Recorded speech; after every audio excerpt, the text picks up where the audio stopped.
Hello, everybody. Welcome to another Calm and Chatter and Calm podcast today. We have our wonderful host, Scott. Scott is a business coach, a mentor, and he had been in the business field for a very long time, uh, decades of time. So, Scott, you're most welcome. We are both the host, actually, no? But here today, Scott, the specialty Scott is going to teach us many things which he did like in 5 episodes already. So today he will be teaching us about the future of cannabis.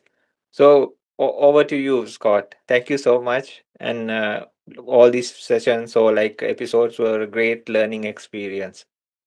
hmm Okay. Hi, everyone. Thanks for joining or listening at post time. And thank you again, Sanji. Everything I can do to bring as much attention to you as possible as that I can, I'm happy to do, and not that that's what we're doing right now. Um, I Today, lots of stuff is going on, but primarily the focus is going to be kind of on the future of of uh, of cannabis. And this will be the last episode of Chatter and Calm vis-a-vis, or in which we're discussing cannabis. And when I say cannabis, I'm also kind of loosely, but including the notion of hemp. And I say this because these are the same plant, with the exception um, of a definition, and that definition is that hemp has less than 0.3% THC in it. Mhm. Um, so in previous episodes, we have discussed many of the different uses of cannabis. Not so much hemp, but we talked about medicinal uses of cannabis, and we've talked about recreational, and then the big differences between those. And we've also touched very briefly on hemp, and I feel some of the more compelling things to talk about a lot in this last episode are industrial uses of hemp. And then we'll also briefly touch on some of the other things that are potentially in the pipeline for, or not just what's in the pipeline for cannabis in the future, but how that market might evolve in the future. But before we, and then after that, we're going to spend a little bit of time on cannabis and hemp, and then we will, we'll kind of round out the bottom of the show with two other things. One, a shout out to mothers across the world because it is Mother's Day in the U.S. I did compose a very small, very silly poem for that, Very nice. and then we'll also maybe, but probably not, sing Happy Birthday to Buddha because depending on where you are, either yesterday or today or tomorrow, it's Buddha's birthday. Mhm. So, just in terms of the future of cannabis and hemp, I was looking, and it's this year. I think we're looking at hemp and cannabis being a very, very, very large market, and just to give people the idea or scope. Um, I came across a recent some projections that were put forward by some people. Mhm. But these projections were put forth in a conference that was devoted to these topics. Yeah, yearly, and these are expected projections a couple years down the road. Um, um, these people were putting forth the idea that the market for THC alone, and that's not all the other cannabinoids of marijuana, but the market for THC alone is potentially $483 billion. And then the market for industrial hemp Mm. would be around $456 billion. So I think, you have these two numbers adding up to much more than $1 trillion. That seems big to me, and I think it might be a little bit exaggerated because you add those two numbers together, and that gives you a yearly market of over $1 trillion. Now, to put that in perspective, that is greater than the combined global market for wheat, aluminum, potash, and gold. Okay, so that's a lot, and that's really big. And I think it might be big, or might be a little bit too big. I mean, again, that's a projection, that's an estimate, but it's still, you're going to talk to a lot of people, or you might read this that people are posting this kind of information, or if you go to conferences or have dedicated conversations, people might throw these numbers out, and they seem big, but there's good reason for that because while these markets aren't all developed right now, they will be soon, and that is because honestly, up until just this 2000, all this stuff has been illegal. So if all this stuff had not been made illegal, like since we were discussing in previous episodes, it was like right around 1937, in Mhm. which the United States started making hemp and and cannabis illegal. If it hadn't been illegal in those times, then these markets would have been being developed, and the markets would be much greater. But um, and I don't want to spend a lot of time on again on medicinal and also recreational uses of cannabis, because we did spend a lot of time on that in the future. I mean, in past episodes, excuse me. But I let me touch very briefly on what I believe the recreational market will look like, and um, I do, let's look at recreational first, and you're really seeing a lot of a lot of different types of products being created, but I do see in the future a lot of people using what's called vapes, and that is and again, we are talking recreational. Vaping is just the inhalation of um, of, uh, of of smoke, and it's not really smoke, but it's a combusted gas. Okay, so you heat up this extract, it turns into a gas, and then you inhale it. And and the reason I see that being very, very popular going into the future is because in one cartridge, um, you have maybe a week's use of Mhm. of cannabis, and that one cartridge now can be purchased for between $5 and $10. In that one cartridge, you have 1 gram of extract. That 1 gram for a regular user can last longer than a week. Mhm. Okay, A regular user. so huh?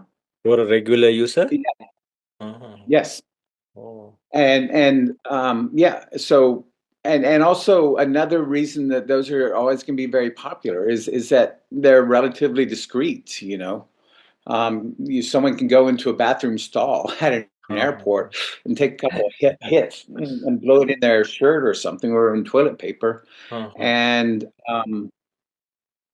and then that's it's not like smoke, where it's not like smoking a joint, Oh. so that that telltale sign of smoke and the smell is going to draw a lot of attention. So just because of ease of use and cost, I do feel that the vapes will be the primary thing going forward. um, Now, the other thing that is also you're going to see a lot of, and we're seeing a lot of that in Texas right now, where I'm at right now, are infused beverages, and these I was surprised because I saw a truck driving down the road just yesterday. Actually, was parked, and there's a big advertisement on the side Mhm. for infused THC infused beverages. Oh.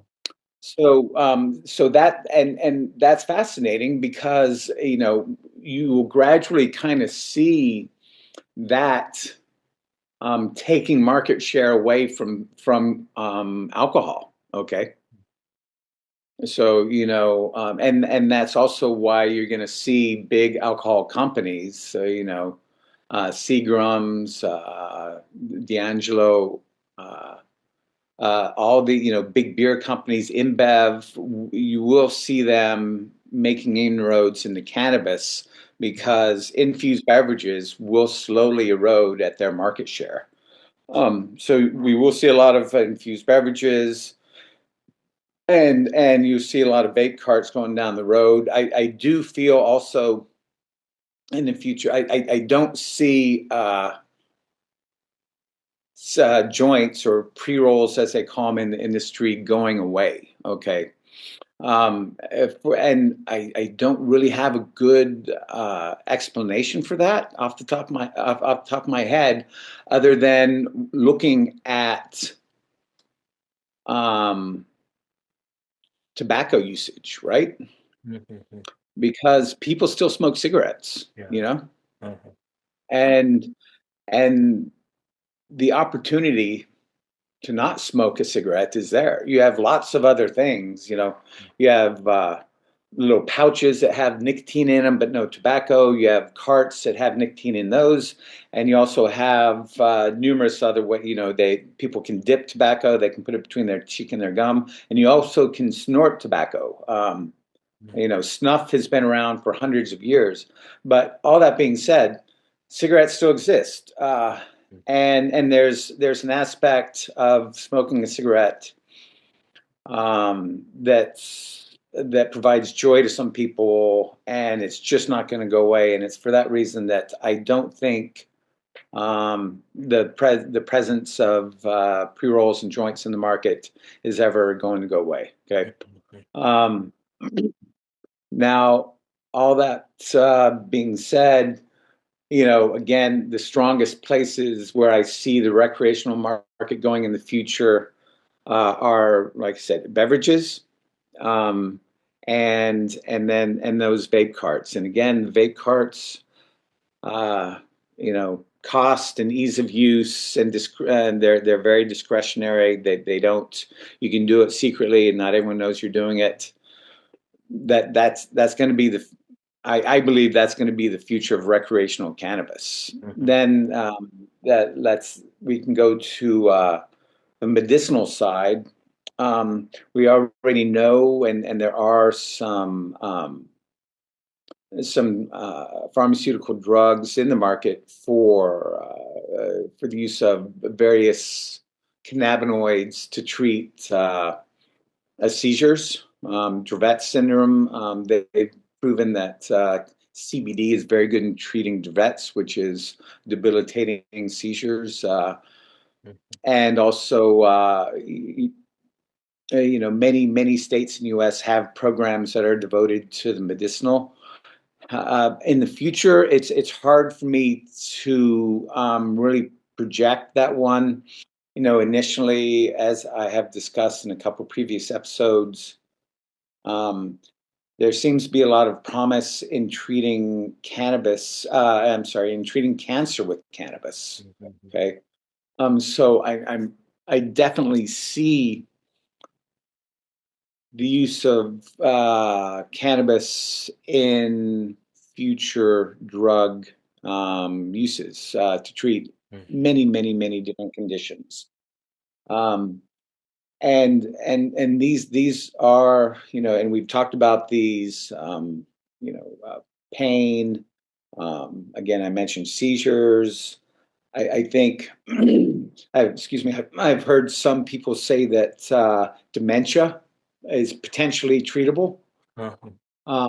and many other. It's we're only just now beginning to see, excuse me, uh,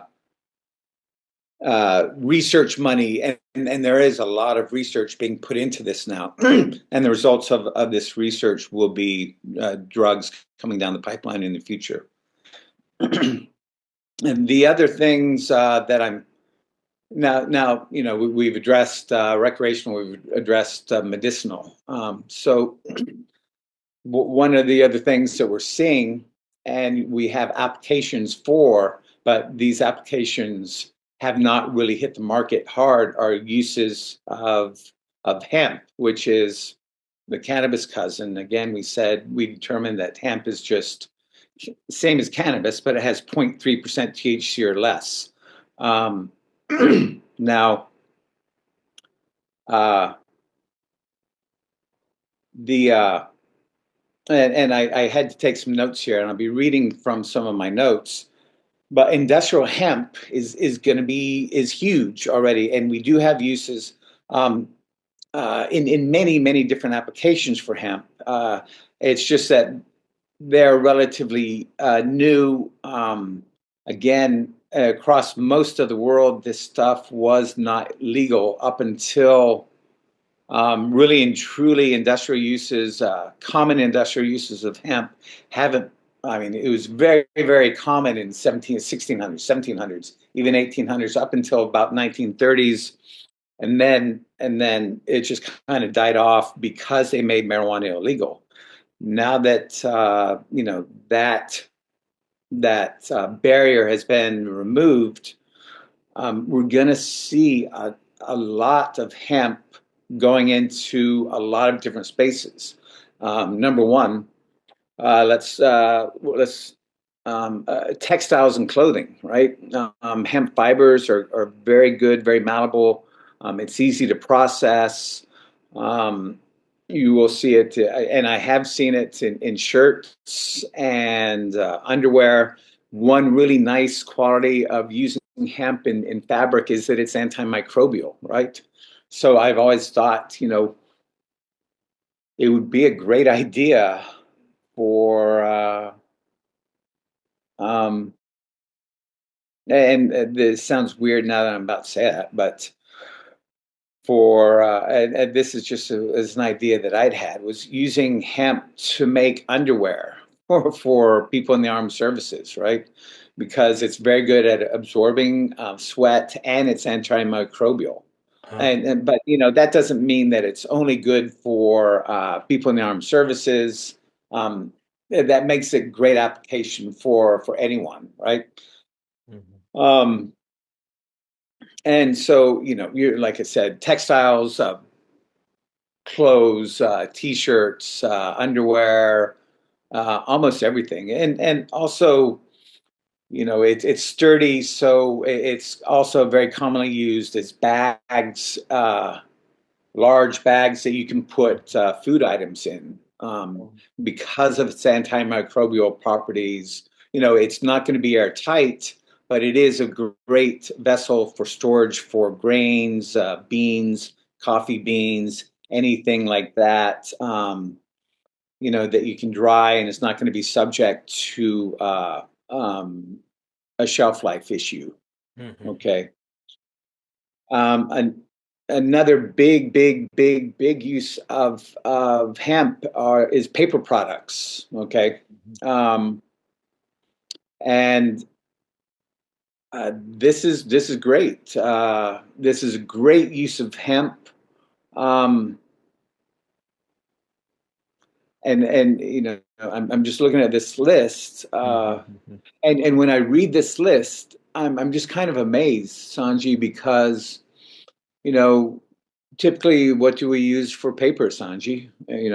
What do we use for paper? Question you. What do you I think? mean, Where do we get our paper from? wood, I'll uh, give you three choices. If you, if wood, yes, wood, wood trees, pulp, right? wood pulp or straw. No, trees typically. Uh, We sure. plant lots and lots of trees. It takes decades, right? Yeah. Once we plant a tree, it takes decades for that tree to reach maturity to get to the point at which we will cut it down and use it just for paper, right? Yeah, yeah. Um, or we use also trees for building, construction. Mhm. That particular area of potential use for cannabis is huge. But let me, when you think about trees, the amount of time that it takes for a hemp plant to grow to maturity Mhm. in order to be harvested for that use is 100 to 120 days. Okay. Wow. Mhm. So that's a big difference than 10 to 20 years, which is about the typical time that's going to take one of these trees to get to the point where you can cut it down and use it for things. Now, the other nice thing about using hemp for this is that it doesn't need as many resources. Okay, hemp requires less water and fewer pesticides than almost any other conventional crop. Mhm. So this means that reduces the environmental impact Mhm. and also lessens the possibility of chemical runoff into our existing water systems. Mhm. Because that's always a big problem when you have water sources near farms, right? Or near anything in which you have an industrial production of any of this stuff happening. So, with when you're growing hemp, you don't really need much in terms of fertilizer or nutrition for the plants. It's always been considered a weed. It always grows very quickly, and in the past it was used in this way, but in the last nearly 100 years, it wasn't. Mhm. And so I think about these things. I'm like, Mhm. if you look at the facts and look at and there's more, I'll get into more of them, but the more you kind of take these into consideration, it just kind of makes you scratch your head and think, Mhm. well, this is going to happen, and it is. The problem is that currently the industrial means by which we process these things is purely geared towards trees. Mhm. Mhm. So it's just going to take a little while for that transition to occur because you have to change the way you process your raw product. And processing raw hemp is very, very, very different than processing a big piece of a big tree. Mhm. Um, Another thing that's really, really important about hemp is that it's really good for soil health. Okay. Ha ha ha. So, and this is something that I've been told the Chinese are very that they're doing in China a lot. Mhm. You can plant hemp in areas where there are high concentrations of heavy metals in the soil. Not just heavy metals, but Huh. all kinds of other bad contaminants. Okay. Ha ha. Hemp has very deep roots. So, one thing that's nice about that, it prevents soil erosion. And that's great also because of the speed at which the plant grows. Mhm. But, but if you planted hemp near industrial areas where you have industrial production of any type, Mhm. um, it's going to be great because the roots of that hemp are going to extract a lot of the really, really bad things that are in soil, like, bad things. And when I say bad things, I mean things that are really bad for our health. Mhm. The primary of these, again, is heavy metals, but it's known that hemp can take all this stuff out of the soil. And Mhm. then And what's beautiful about that, though, is you have the hemp, it grows maturity, you harvest it, and then you can turn around and process that hemp into something that is used in like hempcrete. Okay, Mhm. hempcrete is kind of like a combination of hemp and concrete. You sent me some links on this a Uh-huh. while ago, Sanji, Uh-huh. and the beauty of that is, when you harvest this hemp that is being used to remove all these horrible things from the soil, you can lock it into a block. Basically, you can create this block and cover it and use that to build factories or homes Mhm. or apartment buildings. And it's very good. It's fire retardant. It's very, very, you don't have to insulate when you use it because a hemp block, they're almost Legos. They're building them now. You can easily Uh-huh. stack them, you seal them, and and then all that stuff is going to be locked inside your block. Mhm. So you don't have to deal with that added additional cost of finding a way to secure this. So everything that you drew out of the soil is then leached back into the soil. Mhm. You just create these building blocks, seal them properly, and then you're able to, like I said, make homes, construct anything you need. Mhm. And that's cool, because that's a big deal. I believe personally. Um, after several hundred years of heavy industrialization, no governments or even businesses have been very good and very proactive about reducing contaminants that affect population. Um, and uh, this does present us with the possibility of addressing that situation. Okay. Um, and the other nice thing about growing hemp is that you have a very, very high yield. Okay. Mhm. 1 acre of hemp can produce more pulp than an acre of trees, resulting in higher paper yields without requiring more land. This efficiency translates to less land conversion and deforestation, right? So, what does this mean? If you have 1,000 acres in which you're growing trees,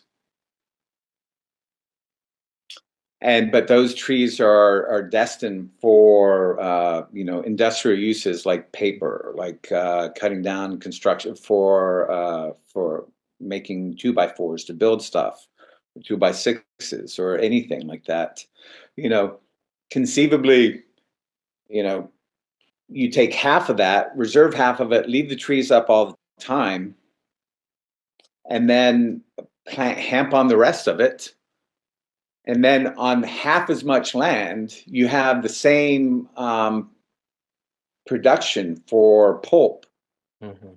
that you do for all of the land that had been being used for trees. And that way, also, by not cutting down the trees, that means that you're not cutting back on the things which are converting CO2 to oxygen for the world, right? Mhm. It's really good for the climate. Like again, the benefits are just you start reading them and you're like, wow, is this true?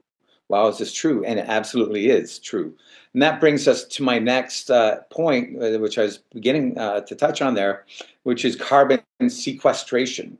Hemp absorbs CO2, okay, as it grows, just like trees. Um, and in this and what I've been reading lately, I mean, in this one particular summarization, let's call it, they say it might help mitigate climate change. Mhm. And then, but then see, they're also comparing it, they're saying might because, they don't have the actual data on that at this point Mhm. because we're relatively new in this area. But when you compare it to, I'm like, if you use the example I just used, where you're keeping trees alive the whole time while using half as much land to harvest, to grow and harvest, to grow hemp, then just the act of not cutting down those trees and then putting saplings in and regrowing trees, and then you're going to have trees that are there for say 100 years as opposed to 10 to 20 years, and then when they reach maturity they're cut down and this process is restarted. So in my very, very clunky, clumsy way, I'm trying to get the point across that yeah, keep those trees up, and mature trees over the course of 100 years are going to do a much better job of grabbing CO2 out of the atmosphere than trees that over 10 to 20, every 10 to 20 years start as saplings, and they take 10 to 20 years to get there, and then they're cut down. That process, I don't see how anyone could make the argument that that is not better for the environment. Okay. Now that brings us to the chemical use and processing. The production of hemp paper, and here we're talking about hemp in hemp pulp being used in the creation of paper and paper products. Uh, you have dramatically fewer chemicals that are needed to process hemp into paper than wood. Um, so, things like bleaching agents, things that make the paper very white, and other things that are like that are used to process wood pulp into paper. These things are very, very bad for the environment. They're very, very bad for human beings. I don't know if anyone's ever lived near a paper and pulp, pulp and paper mill. Whenever those things are working, I used to live in Washington. They had a big paper pulp and paper mill up north. They had a couple of them up in the peninsula. And it's funny, they put them out there in the peninsula because it's a low population area. You're not going to offend a lot of people, but when those things are going full steam, they really smell up the whole area, and it's not just a bad smell down the street. The whole town and the whole area that really smells bad. And bad smell isn't always an indicator of something that's not healthy, but often it is. And if you can reduce the amounts of those chemicals that you're using, then you're looking at a much, much better process. So just to touch back on that one, hemp does not use nearly as many really bad chemicals in its processing. That brings us, we're kind of wrapping it up now, but everything I've mentioned here points to this being a much more sustainable fiber source. Okay. And when sustainability, I'm going to take a second with that one. And it's not just because I'm trying to find a way of talking about it. Sustainability is so important. Can we continue to do this going on forever at the current rate that we are without harming or permanently depleting it? And that's something that society now is, really and truly, for the most part, isn't taking into consideration. We're trying, Sanji. We're trying really hard. And I say that, it feels like five people are trying to make things to have society, and you need society to embrace that. You need individuals to understand this and embrace it before you're going to be able to get the government to say, okay, we're going to make this sustainable. But even as I say that, I kind of laugh because governments don't do that, right? What's most important is harvesting, getting it out, and then selling it. Like, all right, grow it, harvest, sell. It's like we have this process. It's and companies and businesses, governments, and a lot of people who own and run these companies want to say, no, we can't do it. We can't do it. It's just too much. That's not true. We can do it. I think it's imperative. I think the health of the planet is dependent upon us understanding this notion of sustainability.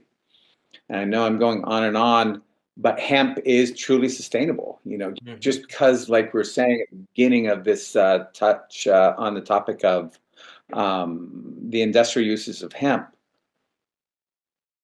you're looking at a 100 to 120-day growing period. Okay, that's that's the essence of sustainability, Mhm. and then when you take into consideration all these other things, it's going to pull out heavy metals from your soil. Mhm. If once you use it, and you're not going to use hemp that you're growing on land to remove heavy metals for clothing. Mhm. But once you've removed all that stuff from the soil, you can keep on growing your hemp there. Mhm. And then you use that stuff for clothing and paper. But we're really this is such a great plant when we're touching on this notion of sustainability, and we do have to more than just wrap our heads around the notion of sustainability, and what it means for everyone.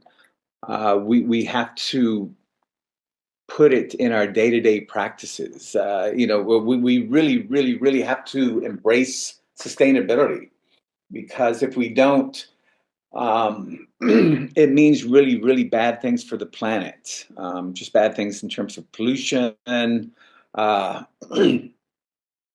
bad things in terms of climate change, which we're seeing right now in horrible ways.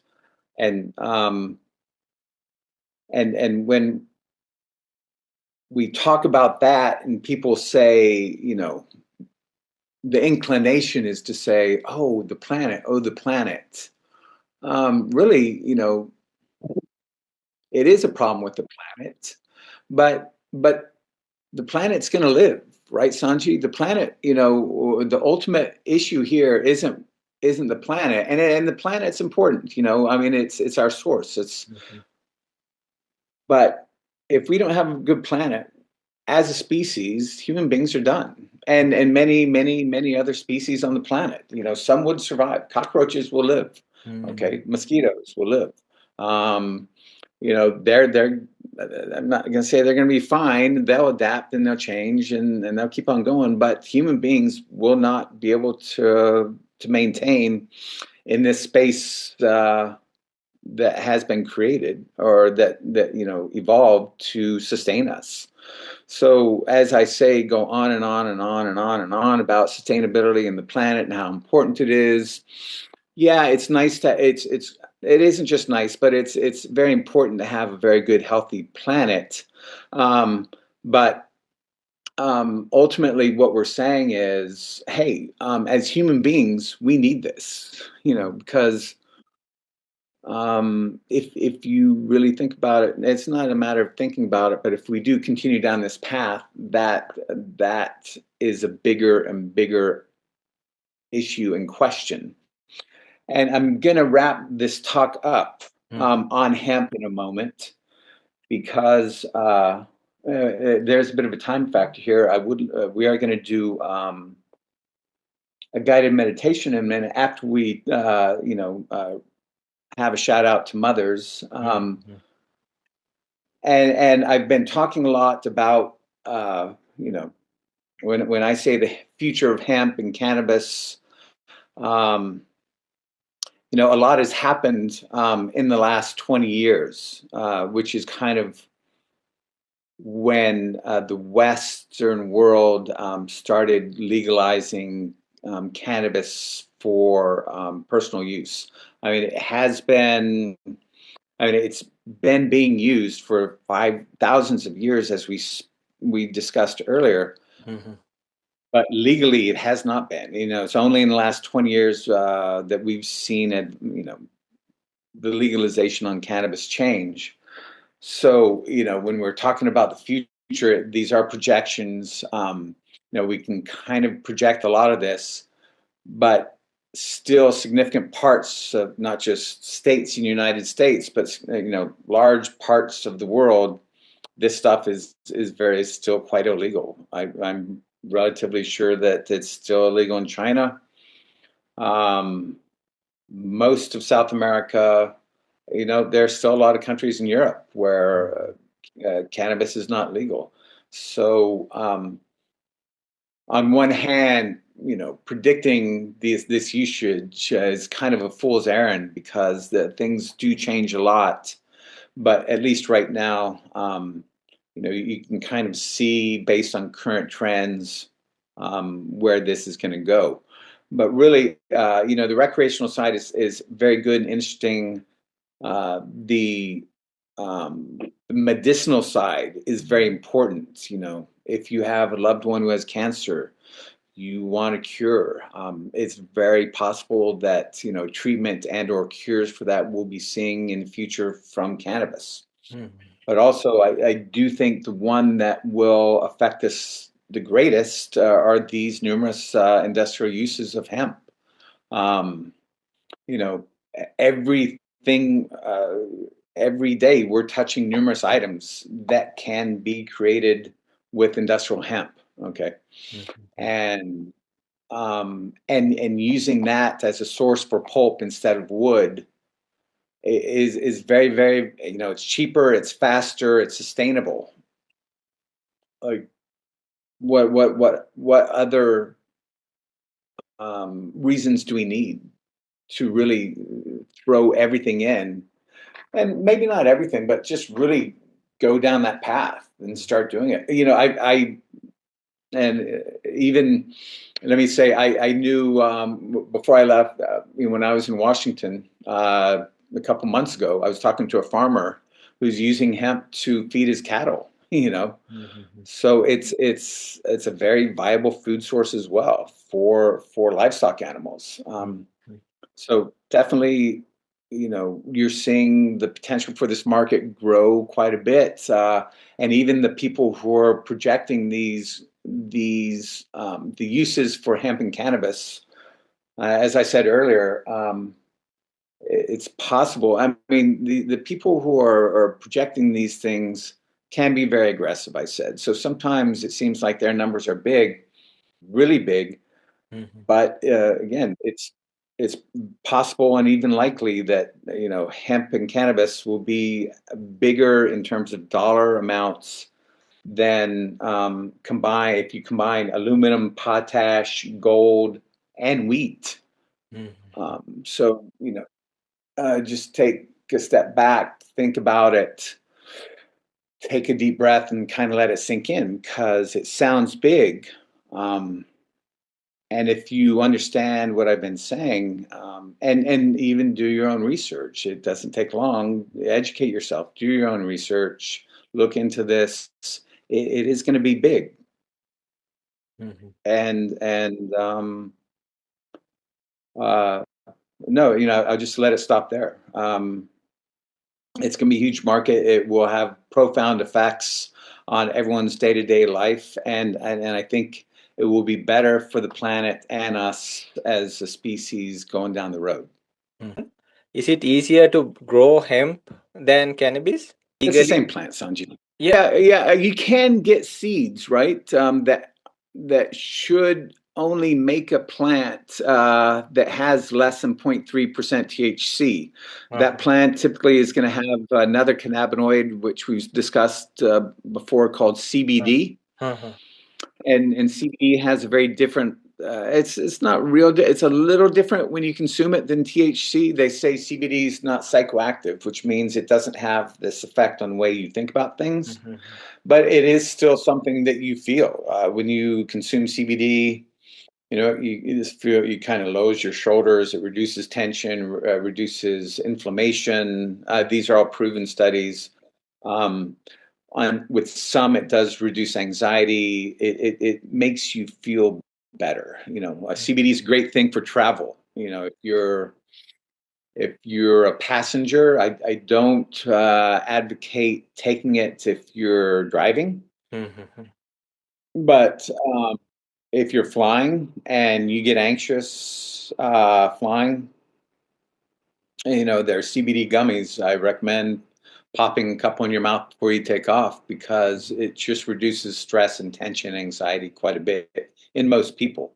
With the See. legal restrictions, it's not easy to grow one of Hmm. those plants, no? So, with considering all these good things you mentioned, not for like using as some kind of drug or as such, if you is it easier for a person, say they want to use it for paper making, some like some reason Yeah, like that, yeah, is you it? could, Uh, but yeah, it's possible. Yeah, that could be done. so, is it easier than growing cannabis? Yeah, whether you're growing a plant that's considered hemp that down the line will be used for industrial uses, um, versus growing a cannabis plant that has mostly THC. Mm, They're going to grow at approximately the same rates, give or take a little bit. My thinking is that industrial hemp will grow a little bit faster because the plants that have been bred to grow as cannabis, the focus of that growth is being put on the flower, which is what we consume from the plant primarily. The flower is when you see marijuana plants in the field, that big bud, that's the flower. mm, So, recreational, medicinal, those plants are going to be bred for the flower, mm, whereas industrial hemp is there's going to be some flower, but they're more interested in the fibers and the stalk. mm, mm, mm, So those are going to be taller, and there's a reason they call it weed, and that's because you just throw seeds in the ground, it sprouts, and it starts growing like crazy. Say you don't have to put a lot of nutrients. You don't have to, and I'm talking about the industrial side now. mm, You don't have to put the pesticides. You don't have to put the nutrients down to protect the plant. It's just kind of you pop it and it grows like crazy. mm, mm. So And legal, and and so legally, again, what is difference?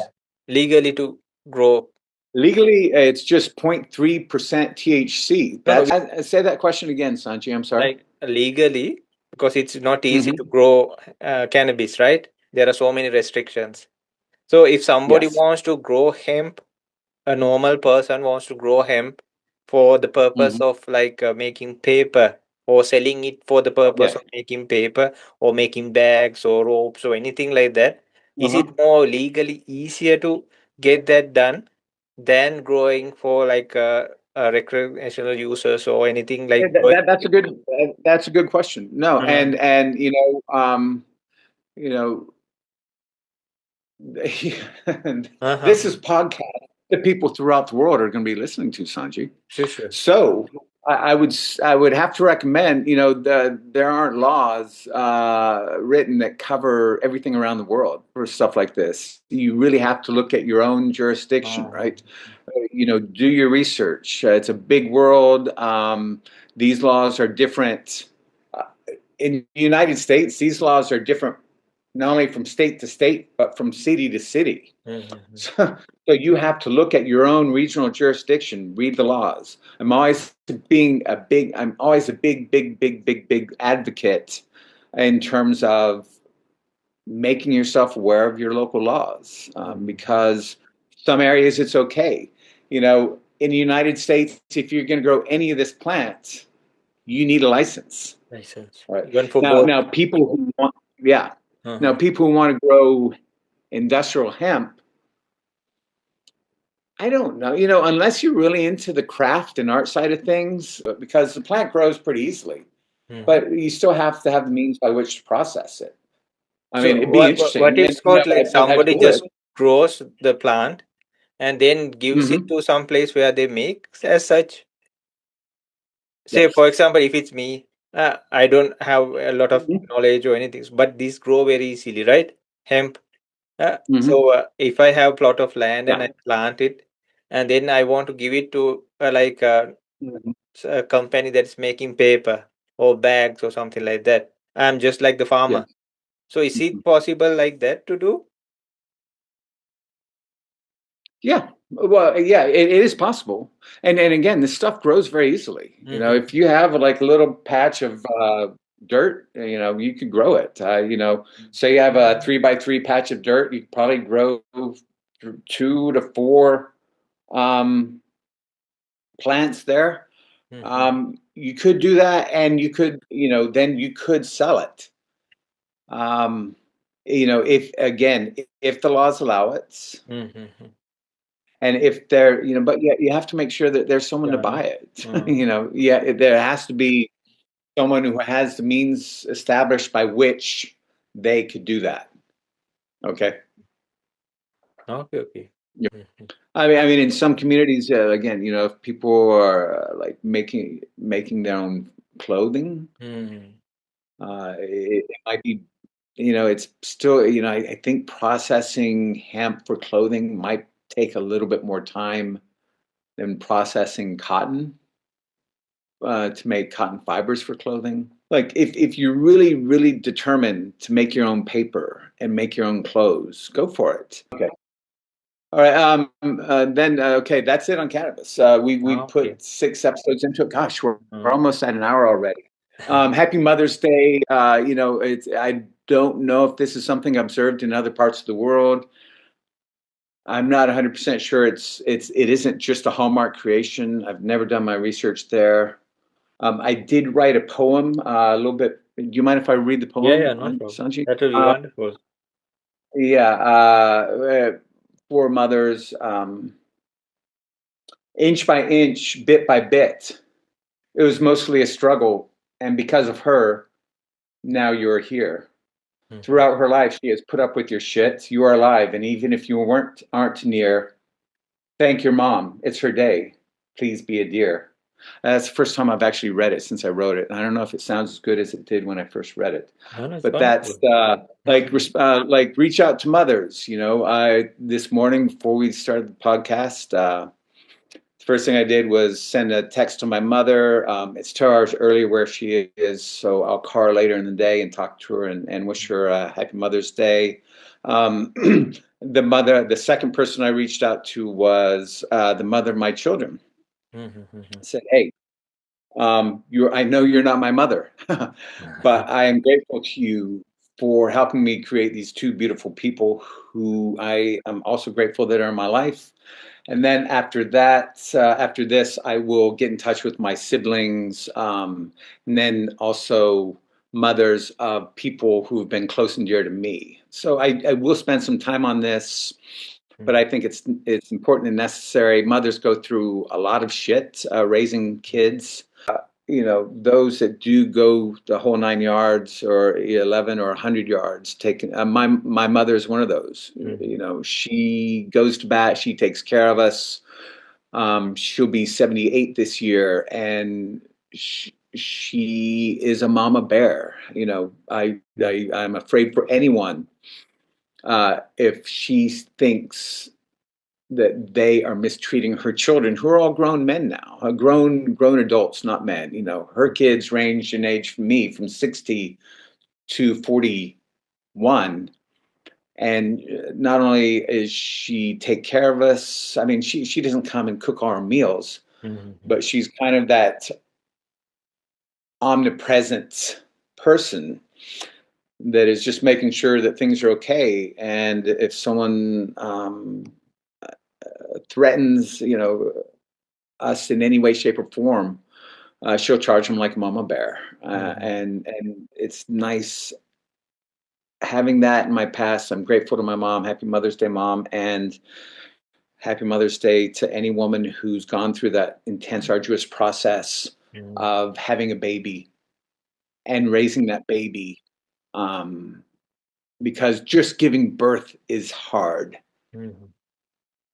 And I raised kids, and I was not the mom. But in giving birth and raising kids is a big deal. Thank mom for that. And finally, if we don't have a time for a guided meditation, we can live with that. Happy birthday, Buddha. Mm-hmm. It might be tomorrow. it might be today, doesn't really matter at some point. And I'm not an ordained Buddhist monk at all. I'd probably say happy birthday to all these guys, Mm, all the prophets, in their sure. own way, deserve their own recognition. So, but happy birthday, Buddha. Mm. Yes, Sanji. What do you think? Yeah, wonderful. Thank you so much for sharing, Scott, about the beautiful poem. And in these parts also, we even have like verses, like they say, how to say, dasama sevre kata, like you were keeping in your womb uh, as a child for like nearly 10 months.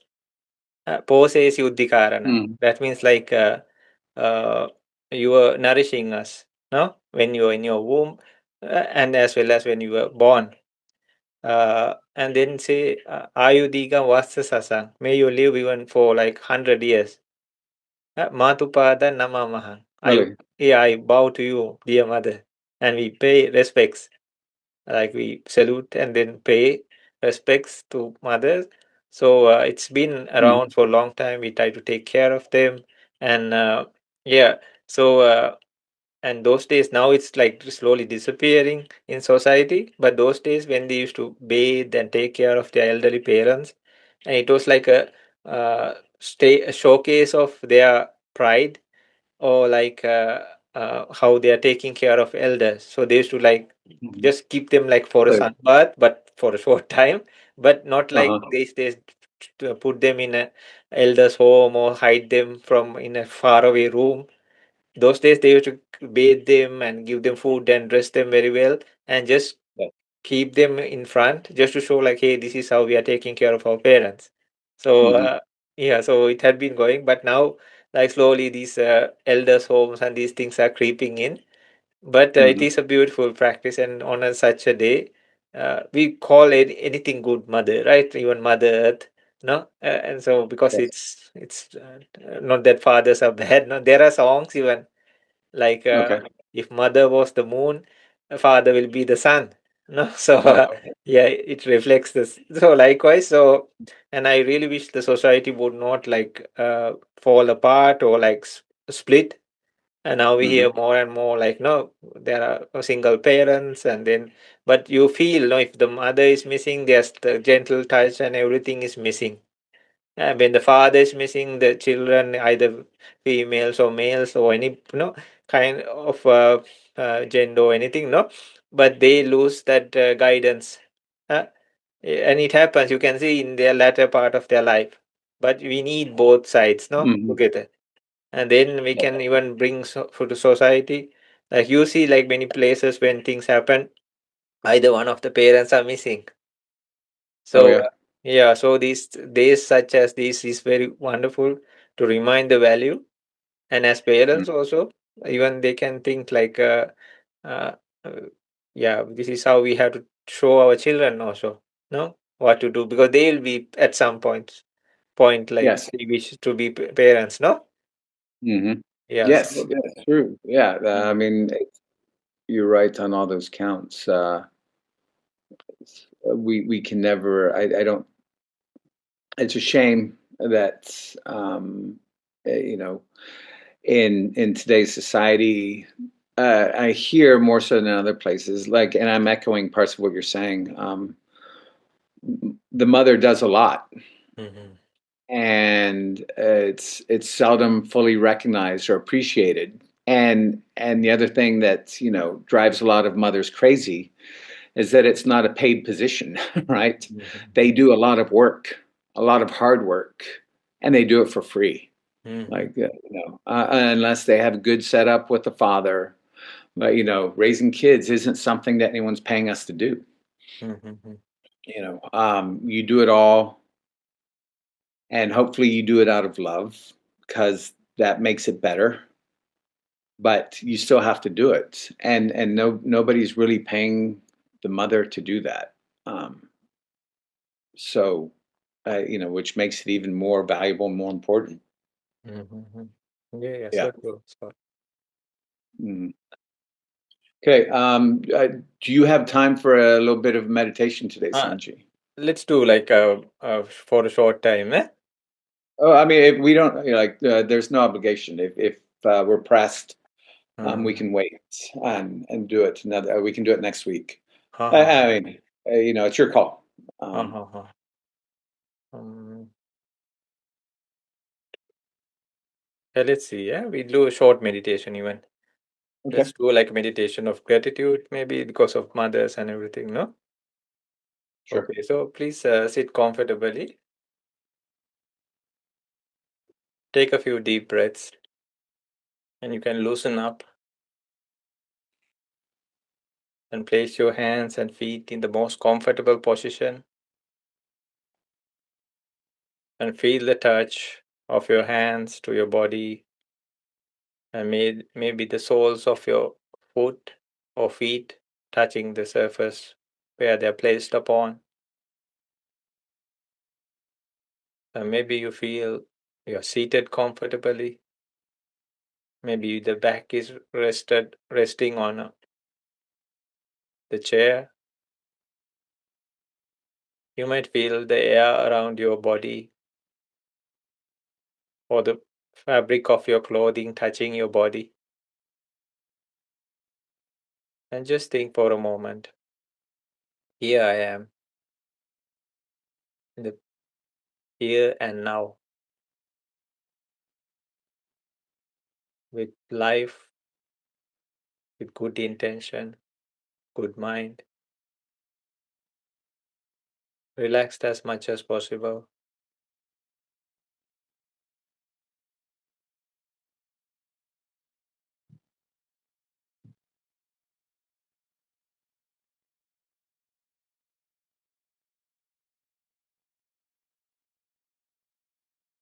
and just think our weight, the chair, our body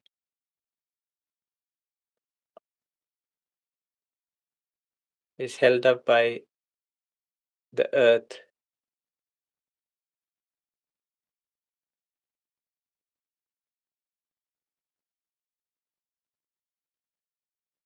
Even what we do,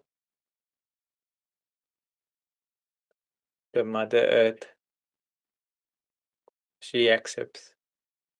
We could dig it, we could do many things, or we can help it, we try to protect it, but you see the same reaction. It doesn't show any change unless we try to create some difficulty. But still she accepts.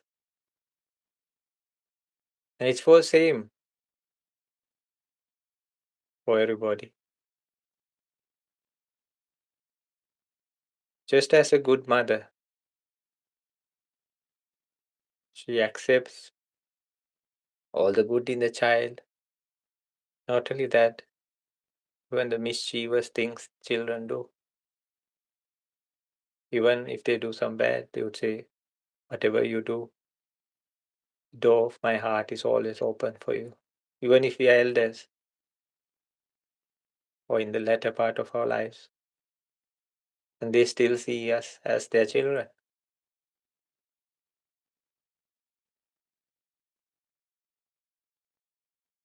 And that's why we are here today. Mother Earth cradles us all, but we need a human mother to be born in a human home. And we need that environment to grow for 10 months or so, or nearly 10 months, which is not an easy thing with all the pains.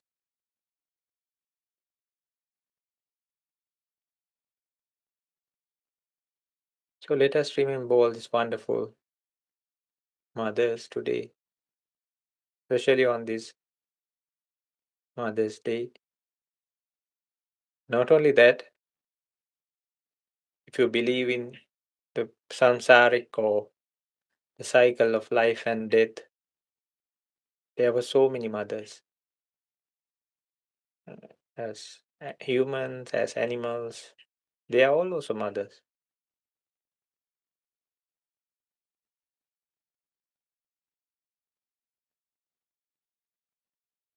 So let us be grateful for who we are today. Not only that, for the people who created or helped to create us, our mother and even fathers,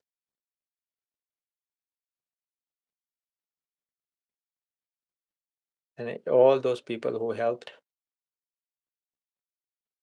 And may this be a tribute to them.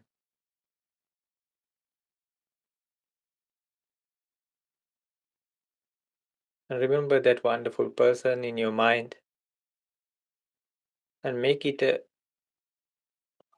thing to get in contact with them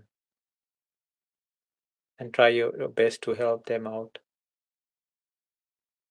If possible, once a week or daily, even if possible, or at least this once a year when Mother's Day comes.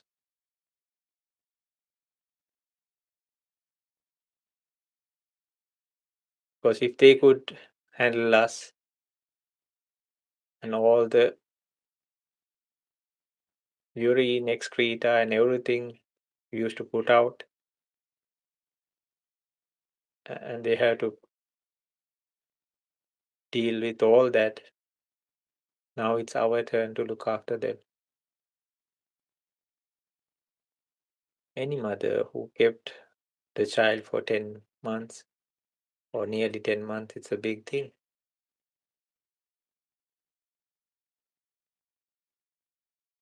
For all of your heart, just think, taking your mother as the image of your mind.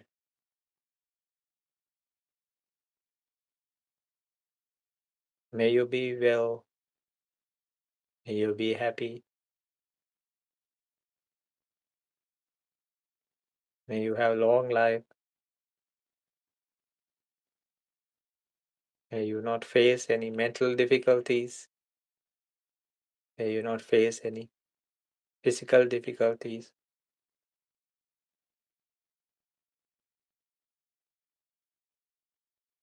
and may you reach happiness and peace for the fullest.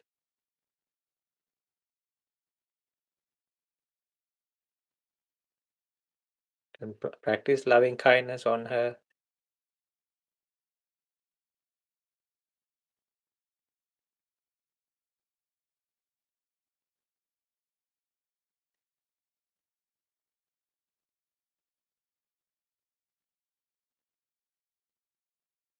On a daily basis also when you're practicing your legit meditations or main meditation practices, you can devote a small time to bless your mother. At the end of it, just say, take her image to your mind, just like loving kindness.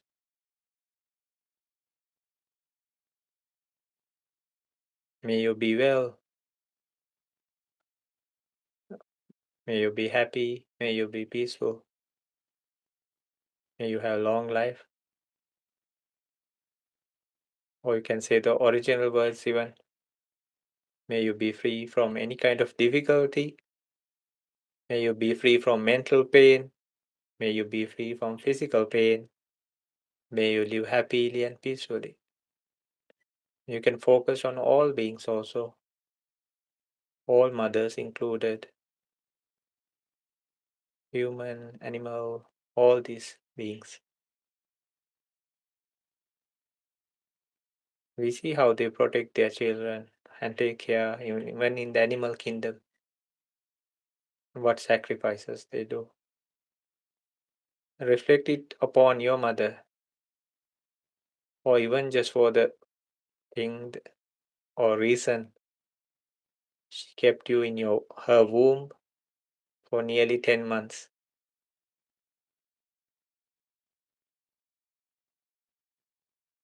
And just think, may all beings be free from difficulty. May all beings free from mental pain.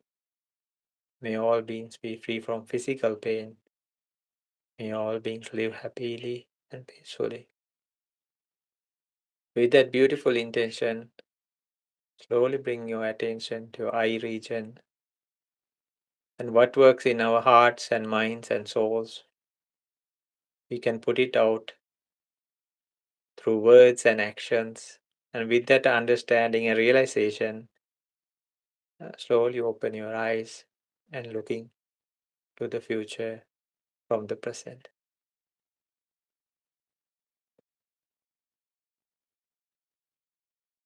Okay?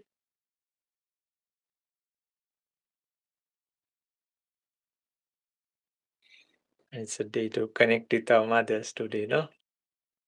Yes.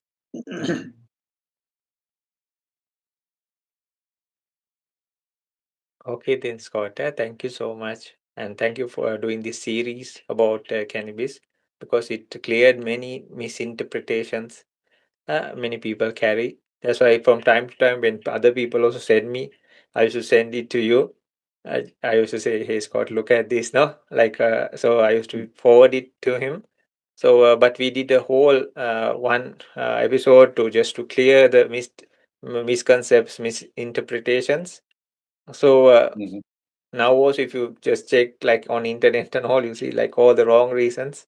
Just the internet, yeah, mhm, they don't find the true so it's a great thing you shared all this information. It will be there for on the internet for a very long time, and hope mhm. and people can always access these and see, so please, if for some reason if somebody asks, we can just forward the whole lineup to them and they can have a look at it, no. Yeah. And if Yes. anybody wants to contact Scott, all his details will be in the post as well as the video. So, anybody can contact Scott and get his guidance, not only in this side, like even like business and mentoring and all these kind of fields. So, thank you so much, Scott, and thank you everybody for watching and who will be watching later on and even years to come. So, have a Yes. wonderful time. Thank you. Thank you, Sanji. Again, it's wonderful meditation, and look forward to seeing you. Okay, have a good Yes. day, Scott, and to everybody.